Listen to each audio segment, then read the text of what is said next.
آغاز میں درود پاک سے متعلق ایک حدیث پاک بیان کروں گا۔ اس حدیث پاک میں سرکار دو عالم صلی اللہ علیہ وسلم کا ایک معجزہ بھی ہے۔ یہ حدیث پاک امام ابو نعیم نے حلیۃ الاولیاء کے اندر نقل فرمائی ہے، القول البدیع کے اندر بھی موجود ہے۔ مر رجل بالنبی صلی اللہ علیہ وسلم ومعه ظبیۃ قد اصطادها، ایک شخص کا گزر نبی پاک صلی اللہ علیہ وسلم کے قریب سے ہوا، اس کے پاس ایک ہرنی تھی جو اس نے ابھی شکار کی تھی۔ فانطق اللہ سبحانہ الذی انطق کل شیء الظبیۃ، اس اللہ رب العزت نے جس نے ہر چیز کو قوت گویائی دی ہے، بولنے کی طاقت دی ہے، اس اللہ رب العزت نے اس ہرنی کو بولنے کی طاقت دی۔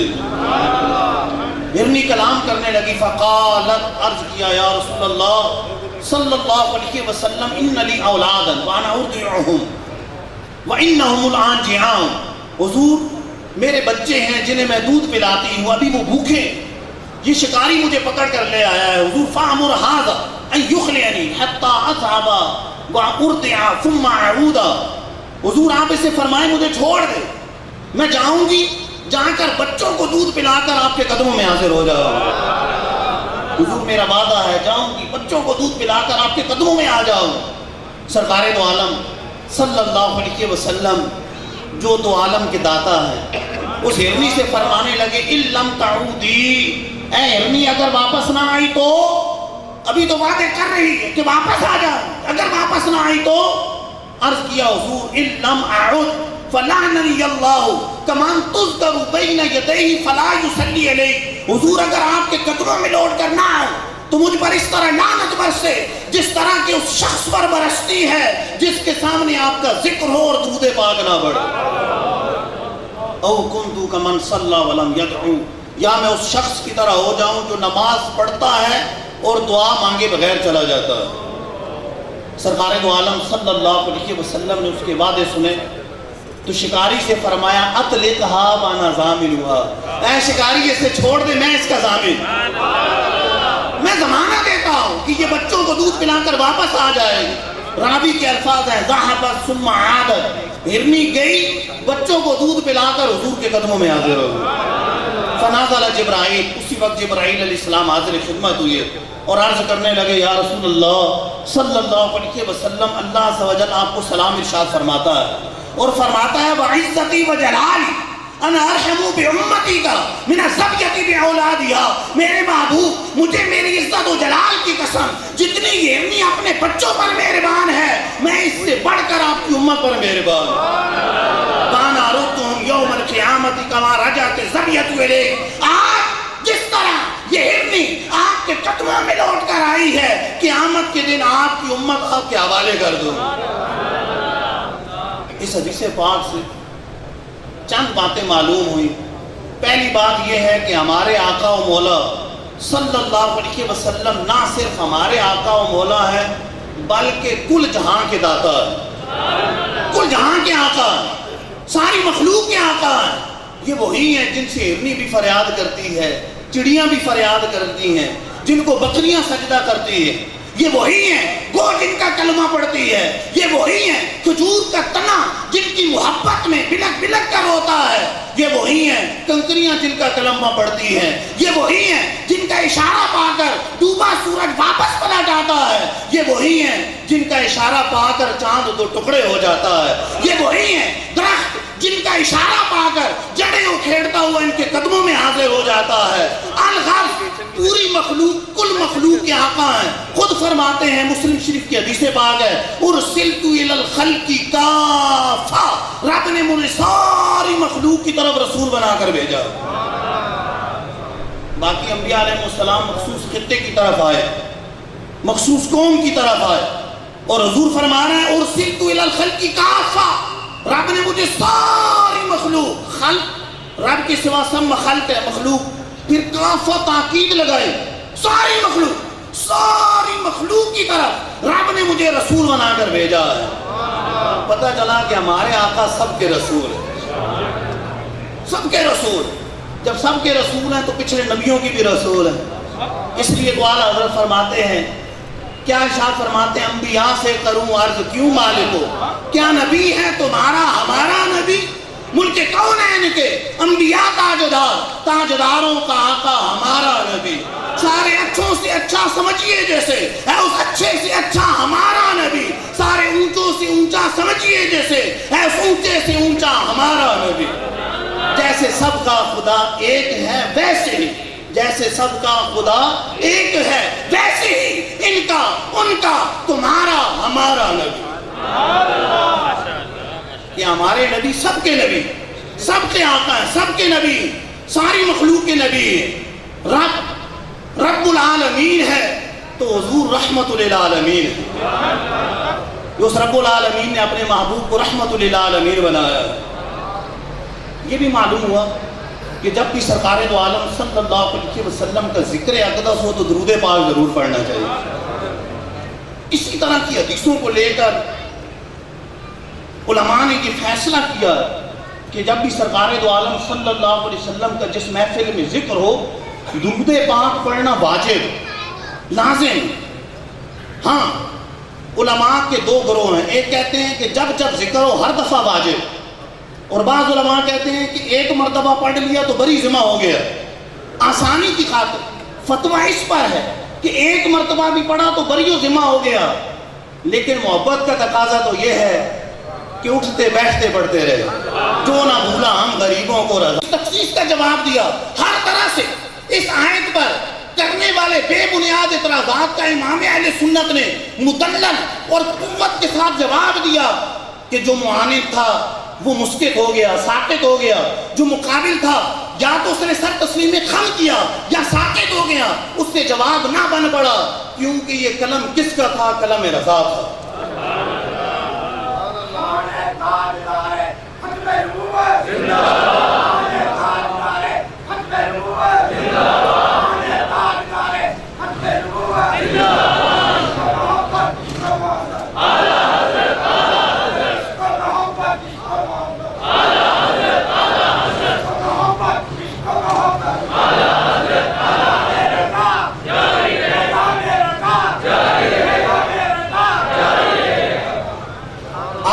امام اہل سنت نے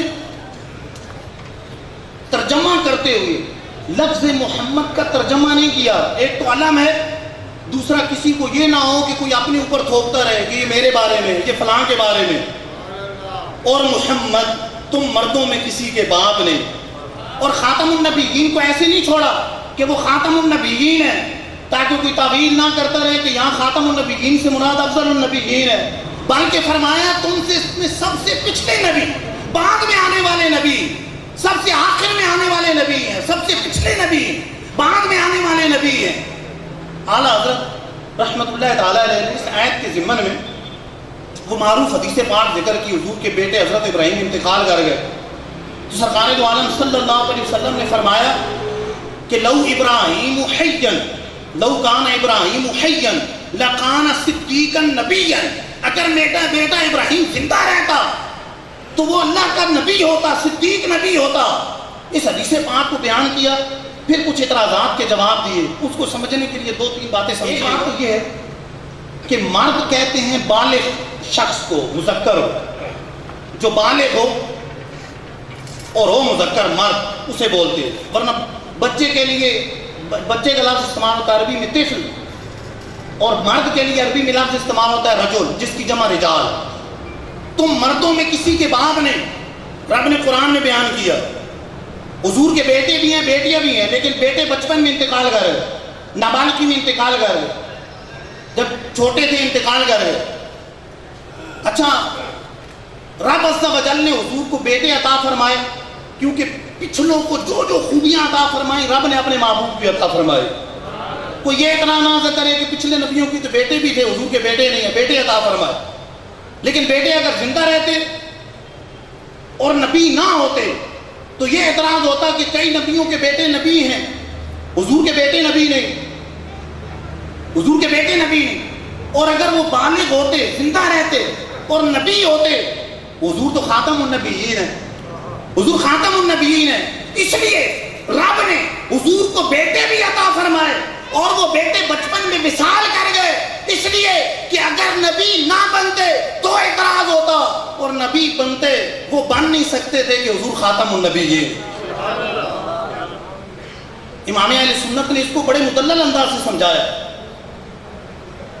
کہ سرکار دو عالم صلی اللہ علیہ وسلم کے بیٹے نبی نہیں ہو سکتے تھے، کیونکہ حضور خاتم النبیین، حضور آخری نبی۔ سرکار دو عالم صلی اللہ علیہ وسلم کے ذاتی نام دو ہیں، محمد اور احمد۔ حدیث میں آیا زمین پر محمد اور آسمانوں میں احمد۔ اور حضور کے صفاتی نام بے شمار ہیں۔ اعلیٰ حضرت رحمۃ اللہ تعالیٰ علیہ ملفوظات میں لکھتے ہیں کہ امام قسطلانی نے 500 صفاتی نام حضور کے نقل کیے، اور سیرت شامیہ کے اندر 300 اضافہ کیا، 800 صفاتی نام ہیں۔ اور اعلیٰ حضرت فرماتے ہیں کہ میں نے ان 800 پر 600 کا اور اضافہ کر دیا، حضور کے صفاتی نام 1400 تک لے گیا۔ اعلیٰ حضرت کا قلم اٹھتا ہے، 1400 صفاتی نام بیان فرمائے، لیکن رب نے یہاں صفاتی نام ذکر نہیں کیا، کسی کو وہم نہ ہو، بلکہ ذاتی نام ذکر کیا کہ یہ محمد تم مردوں میں کسی کے والد نہیں، کسی کے باپ نہیں، یہ تو اللہ کے رسول اور آخری نبی۔ اعلیٰ حضرت رحمۃ اللہ تعالیٰ نے جب حدیث سے استدلال کرنے پہ آئے تو لا نبی آبادی کے بارے میں فرماتے ہیں یہ حدیث متواترہ ہے۔ اور اعلیٰ حضرت رحمۃ اللہ تعالیٰ نے کم و بیش پہلے 51 صحابہ سے اس کو روایت کیا، پھر اس پر عدد کو بڑھایا تو 60 صحابہ سے اور تابعین کچھ ملائے، اور پھر اس پر عدد کو بڑھایا تو 73 صحابہ سے اس روایت کو اپنی کتاب کے اندر نقل فرمایا، مختلف الفاظ کے ساتھ، کم و بیش 73 تابعین کے واسطے کے ساتھ، اور بغیر مطلب فقط تابعین تک اور صحابہ تک یہ روایت جاتی ہے، تو کم و بیش 73 صحابہ اور تابعین سے امام اہل سنت نے لا نبی بعدی والی حدیث پاک کہ حضور فرماتے ہیں میرے بعد کوئی نبی نہیں، اس کو ثابت فرمایا۔ اس لیے تو فرما رہے ہیں کہ حدیث متواترہ سرکار دو عالم صلی اللہ علیہ وسلم فرماتے ہیں لا نبی بعدی، میرے بعد کوئی نبی نہیں۔ حدیث سے ثابت کی، اجماع سے ثابت کیا کہ سرکار دو عالم صلی اللہ علیہ وسلم کو رب نے فرمایا خاتم النبیین، سب سے آخری نبی۔ تو اعلیٰ حضرت فرماتے ہیں کہ کوئی اپنی تعبیر نہیں کر سکتا، فرماتے ہیں تمام امت کا، امام اہل سنت کے الفاظ یہ تمام امت سلفن خلفن سب نے یہ سمجھا کہ خاتم النبیین سے مراد یہ ہے کہ ہمارے آقا کے بعد کوئی نیا نبی نہیں آ سکتا، حضور آخری نبی، ہمارے آقا کے بعد کوئی نیا نبی نہیں آ سکتا۔ خاتم النبیین کا یہ معنی، اس پر پوری امت کا اجماع، پوری امت متفق ہے۔ کوئی بعد میں آ کر اگر خرقِ اجماع کرتا ہے تو وہ خود کفر کی گہرائی میں گرتا ہے، لیکن اس اجماع میں فرق نہیں آئے گا کہ سرکار دو عالم صلی اللہ علیہ وسلم آخری نبی، آپ کے بعد کوئی نیا نبی آنے والا ہے۔ اجماع سے دلیل، انبیاء علیہ السلام سے دلائل، صحابہ سے دلائل، پھر اس کے بعد تابعین سے دلائل، پھر عقائد کی کتابوں سے دلائل دیے کہ سرکار دو عالم صلی اللہ علیہ وسلم کے بارے میں یہ عقیدہ رکھنا آپ آخری نبی ہیں، یہ ضروریات دین میں سے، دین کی ان ضروری باتوں میں سے ہے جو قطعی و ثبوت، قطعی و دلالہ، اور ان کو علماء بھی جانتے ہیں، اور عوام جو علماء کی صحبت میں بیٹھنے والی ہے وہ بھی جانتی ہے۔ اس کو انکار کرنے والا، بلکہ شک کرنے والا، شک یا ہمار کرنے والا، وہ بھی دائرہ اسلام میں نہیں رہ سکتا۔ ایسا شخص جو اس میں شک بھی کرے کہ حضور آخری نبی ہے، اس عقیدے میں شک بھی کرے، تو ایسا آدمی مرتد ہے اور دائرہ اسلام سے خارج، مسلمان نہیں ہو سکتا۔ ہر طرح سے دلائل دی، اور پھر جب قادیانی کی رد کی باری آئی، قادیانی کا رد کیا، طرح طرح سے رد کیا، اس کی پیشن گوئیاں بیان کی، رد کیا، علامات بیان کی، رد کیا، اس کی گستاخیوں کا رد کیا، اس نے جو انبیاء علیہ السلام کے بارے میں گستاخیاں کی، اس نے جو حضرت عیسیٰ علیہ السلام کے بارے میں بالخصوص گستاخیاں کی، اور خود جو اس نے دعویٰ کیا، کبھی مجدد کا دعویٰ، کبھی مہدی کا دعویٰ، کبھی حضرت عیسیٰ علیہ السلام یعنی مسیح موعود ہونے کا دعویٰ کیا، کبھی خود سرکار دو عالم صلی اللہ علیہ وسلم سے بڑھ جانے کا دعویٰ کیا، خود ایک نئی رسالت کا دعویٰ کیا، خود کتاب لانے کا دعویٰ کیا۔ تو اس کے کتابیں امام اہل سنت نے درج کیے، اور درج کر کے اس کو طرح طرح سے رد کیا۔ مثال کے طور پہ ایک جگہ اس نے یہ بات لکھی کہ اس نے معاذ اللہ یہ بکواس کی کہ پچھلے نبیوں 400 انبیاء ایک بادشاہ کے بارے میں یہ خبر دی تھی، پیشن گوئی کی تھی کہ وہ فتح یاب ہو. 400 نبیوں. یہ کون بکواس کر رہا ہے؟ دجال مرزا قادیانی. مرزے پہ لعنت، مرزے پہ لعنت، مرزائی نمازوں پہ لعنت، مرزائی قادیانیوں پہ لعنت، مرزائیوں کے حق میں بھرنے والی آوازوں پہ لعنت. تاجدار ختم نبوت، تاجدار ختم نبوت، تاجدار ختم نبوت. فرماتے ہیں اس نے یہ جو بات کی ہے کہ معاذ اللہ 400 نبیوں نے پیشن گوئی کی کہ وہ فتح یاب ہوگا، لیکن وہ شکست فاش ہوا اور اسی جنگ میں مارا گیا. مطلب یہ کہ 400 انبیاء کی پیشن گوئی جھوٹی ثابت ہوئی. فرمایا یہ ہر ایک بات 400 ہر ایک کفر ہے، بلکہ قرآن پاک کے مطابق ایک نبی کی تکذیب کرنا سارے نبیوں کی تکذیب کرنا ہے. تو اب ایک نبی کی تکذیب کرنا، اگر وہ حدیث مانے کہ انبیاء کی تعداد 1,24,000 ہے، تو اب اس کے کفریات کتنے ہوئے؟ اگر 1,24,000 کو 400 سے ضرب دیں تو 4,96,00,000 اس کی کفریات بنتے. اور اگر وہ حدیث پاک لیں کہ 2,24,000 انبیاء علیہ السلام ہے، اس لیے روایتیں مختلف ہیں تو کم و بیش ہم لوگ کہتے ہیں، کم و بیش کہنا چاہیے.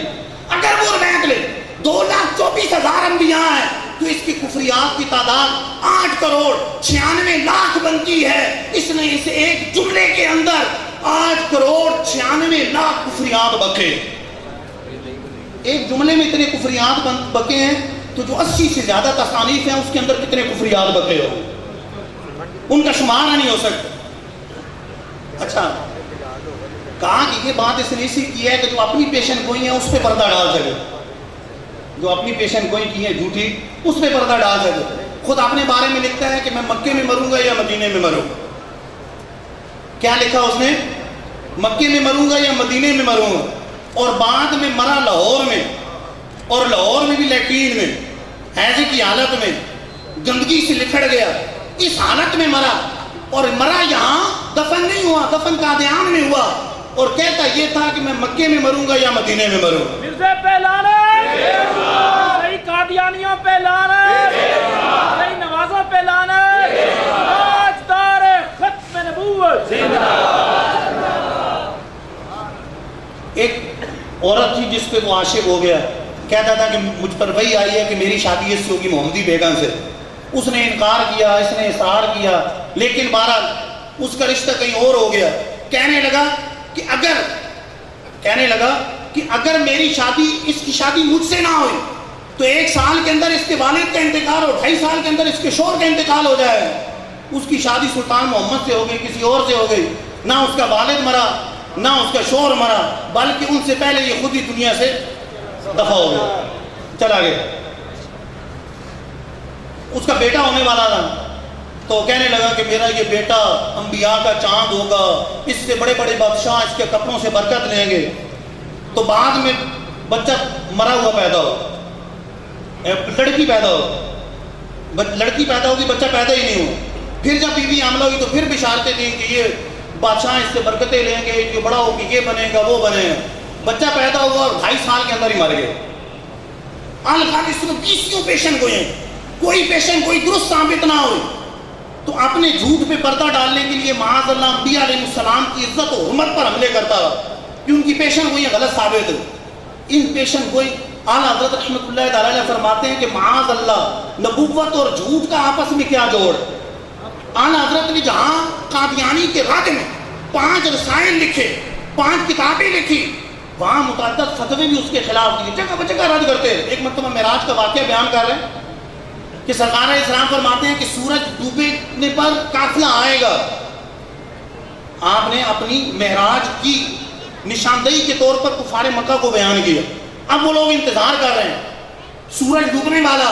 کچھ لوگ اس پہاڑ پر سورج دیکھ رہے ہیں، کچھ لوگ اس پہاڑی پر قافلے کو دیکھ رہے ہیں کہ قافلہ آئے گا.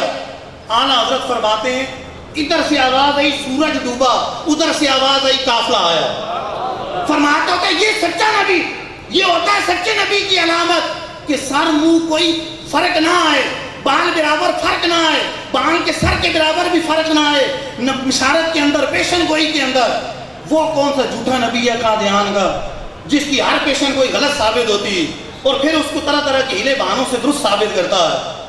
اعلیٰ حضرت فرماتے ہیں کہ عیسیٰ علیہ السلام وہ دعویٰ یہ کرتا ہے کہ میں عیسیٰ ہوں، عیسیٰ ابن مریم، بڑی مضحک کے اس باتیں کرتا ہے۔ پہلے کہتا تھا کہ میں مریم ہوں، اور بعد میں جب یہ دعویٰ کیا کہ میں عیسیٰ ابن مریم ہوں تو کہتا ہے مانوی طور پر مجھے حامل کیا گیا، میں حاملہ ہوا، روحانی طور پہ، مانوی طور پہ میں حامل ہوا، اور یوں میں حاملہ ہوا تو پھر میں مریم سے ابن مریم بن گیا، معاذ اللہ، پھر میں مریم سے ابن مریم بن گیا جب میں مانوی طور پہ حامل ہوا۔